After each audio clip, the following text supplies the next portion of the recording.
আবারও বাংলায় নজর রাখবো, কারণ হাইকোর্টে সাময়িক স্বস্তি পেলেন প্রাক্তন সাংসদ অর্থাৎ প্রাক্তন বিজেপি সাংসদ অর্জুন সিং। এবং অবশ্য প্রসঙ্গ যখন 26শে মার্চ রাতে জগদ্দলের মজদুর ভবনে অদূরে বোমা গুলি চালানোর ঘটনা ঘটেছে এবং তারপরই এই ঘটনায় নাম জড়িয়েছে ব্যারাকপুরের প্রাক্তন সাংসদ অর্জুন সিং এর। এবং সেই সঙ্গে জগদ্দল থানার পুলিশ সংসদকে তদন্তের জন্য 3টি নোটিশও পাঠিয়েছিল যথারীতি, কিন্তু তিনি হাজিরা দেননি।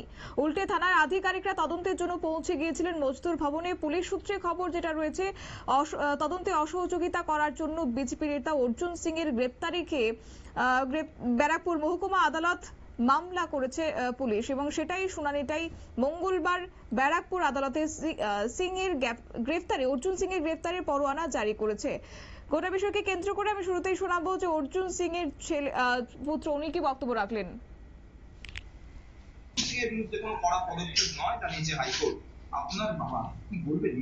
দেখুন, আমি আগে এই ব্যাপারে আপনার নিউজ মাধ্যমে আমি একটা কথা বলেছেন কি বাবা কিছু করেছেন না।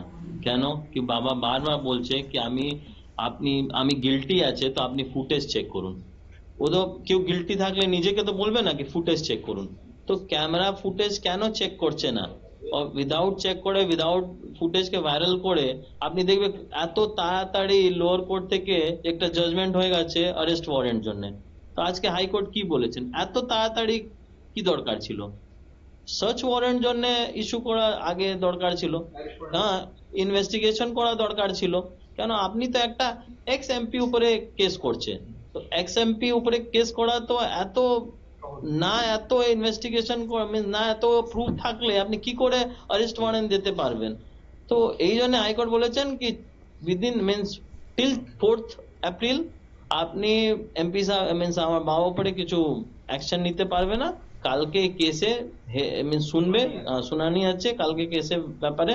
কালকে শুনলে ভালো করে ও জাজমেন্ট দেবেন যে হাইকোর্টে জজ আছে। আপনারা শুনলেন প্রাক্তন সাংসদের পুত্রের বক্তব্য। অবশ্যই এই সংক্রান্ত মামলায় গতকালকে আমরা দেখেছিলাম যে আদালত তাকে গ্রেফতারের পরোয়ানা জারি করেছিল, এবং সেই সংক্রান্ত মামলাতেই কলকাতা হাইকোর্টে গড়াতেই সাময়িক স্বস্তি পেলেন ব্যারাকপুরের প্রাক্তন সাংসদ। অবশ্য মৌখিকভাবে বিচারপতি জানিয়েছেন যে বৃহস্পতিবার শুনানির আগে অর্জুন সিং এর বিরুদ্ধে কোনো কড়া পদক্ষেপ নিতে পারবে না পুলিশ। যদিও এই বিষয়কে কেন্দ্র করে তৃণমূল বিধায়ক কি বক্তব্য রাখলেন শুনুন। রেহাই দেওয়া হলো, এটা কোথাও কি মনে করছেন বিজেপি বা ব্যারাকপুরের প্রাক্তন সাংসদের নৈতিক জয়? অবশ্যই নয়।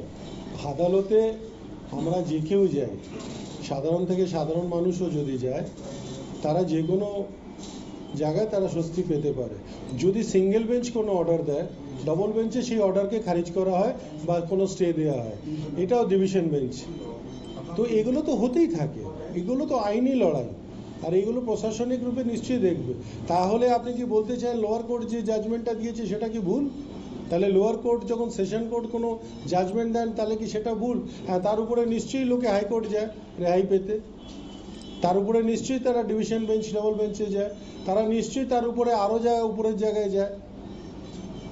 ঠিক আছে, চিফ জাস্টিস বলেছেন, দেখা যাক কি বলেছেন। উনি এখনো মৌখিক অর্ডার দিয়েছেন, এখনো লিখিত কোনো অর্ডার বেরোয়নি। এখন পর্যন্ত যে অর্ডারটার কথা আপনারা আমার কাছে এসেছেন সেই অর্ডারটা এখন পর্যন্ত মৌখিক, কোনো লিখিত অর্ডার বেরোয়নি। ঠিক আছে, মৌখিক অর্ডার এই মুহূর্ত পর্যন্ত বেরিয়েছে, বাকিটা বেরোতে দিন, দেখে নেব। আপনারা শুনলেন তৃণমূল বিধায়কের বক্তব্য। অবশ্যই এই নিয়ে বিচারকের মৌখিক ভৎসনায় মুখে পড়তে হয়েছে পুলিশকেও, কেননা তদন্তের আগেই কেন তড়িঘড়ি বিজেপি নেতাকে গ্রেফতার করার প্রয়োজন হলো সেই বিষয়ে প্রশ্ন তুলেছেন হাইকোর্টের বিচারপতি। যাব বিস্তারিত আমাদের সঙ্গে যুক্ত হয়ে গেছে প্রতিনিধি শান্তনু পান। শান্তনু, কি বলবে?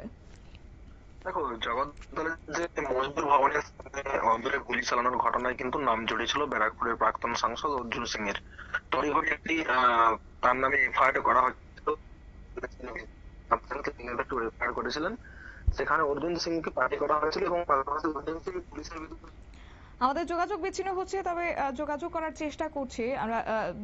সেই ক্ষেত্রে জানিয়ে রাখি, গত 26 তারিখের এই ঘটনায় নাম জড়িয়েছিল প্রাক্তন সাংসদ অর্জুন সিং এর, এবং তারপরে তাকে আদালতের পক্ষ থেকে গ্রেফতারি পরোয়ানা জারি করা হয়েছে এবং এই নিয়ে একাধিক অভিযোগও সামনে আসছে। তবে আবারও যাব বিস্তারিত। শান্তনু, যেমনটা বলছিলে, দেখো, গত 26শে মার্চ জগদ্দলের মজদুর ভবনের অদূরে কিন্তু গুলি চালানোর ঘটনা ঘটে এবং সেই ঘটনায় ব্যারাকপুরের প্রাক্তন সাংসদ অর্জুন সিং এর নাম জড়ায় এবং জগদ্দলের এখন যিনি বিধায়ক রয়েছেন সোমনাথ শ্যাম, তিনি কিন্তু অর্জুন সিং এর নামে এফআইআর করেন এবং সেই প্রশ্নে পুলিশ তাকে বারবার ডেকে পাঠালো, তখন তিনি কিন্তু এড়িয়ে যান। পরবর্তীকালে আমরা দেখতে পাই যে পুলিশ তার বাড়িতে গিয়ে পৌঁছায় এবং তার সাথে কথা বলেন এবং সেই জায়গায় দাঁড়িয়ে পুলিশ কিন্তু তাকে যে গ্রেপ্তার করার জন্য একটি আদালতে মামলা করে এবং সেই মামলা অনুযায়ী ব্যারাকপুর আদালত তাকে গতকাল আমরা দেখেছিলাম যে অ্যারেস্ট ওয়ারেন্ট দিয়েছিল এবং অর্জুন সিং এর পক্ষ থেকে তার উকিল আজকে হাইকোর্টে দ্বারস্থ হয় এবং হাইকোর্টের বিচারপতি মৌখিকভাবে কিন্তু জানান যে কেন এখনই তড়িঘড়ি করতে হবে পুলিশকে তাকে অ্যারেস্ট করার জন্য,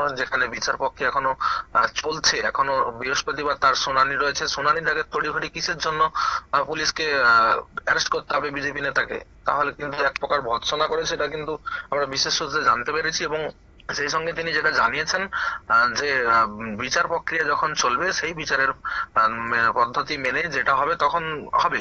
এবার প্রশ্ন উঠছে যে অর্জুন সিংকে তাহলে কি শুভেন্দু অধিকারীর কথা মতো যখন তিনি দাবি করেছিলেন যে অর্জুন সিংকে গ্রেপ্তার করার জন্য কিন্তু পুলিশ এই সমস্ত চক্রান্ত করছে, তাহলে কি কার্যত এক প্রকার স্বীকার করে নেওয়া গেল যে শুভেন্দু অধিকারীর বক্তব্যের যেটা সারবর্তা তা কিন্তু যথাযথ মিলছে এবং অর্জুন পুত্র পবন সিং তিনি যেটা দাবি করেছেন যে আমরা মহামান্য আদালতের কাছে গিয়েছি, আদালত বাবাকে সাময়িকভাবে স্বস্তি দিয়েছে এবং পরবর্তী যে পদক্ষেপ রয়েছে শুনানি রয়েছে সেই দিকে তাকিয়ে থাকবে। অন্যদিকে তৃণমূল কংগ্রেসের দাবি যে আদালতের উপর তাদের ভরসা রয়েছে, বিশ্বাস রয়েছে এবং আইনের পথেই চলবে। তবে মানুষজন জেনে গেছেন যে এটা অর্জুন সিং করাচ্ছেন, তো স্বাভাবিকভাবেই সময়ের অপেক্ষা অর্জুন সিং তার ফল পাবেন এমনটাই মনে করছে শতাব্দী।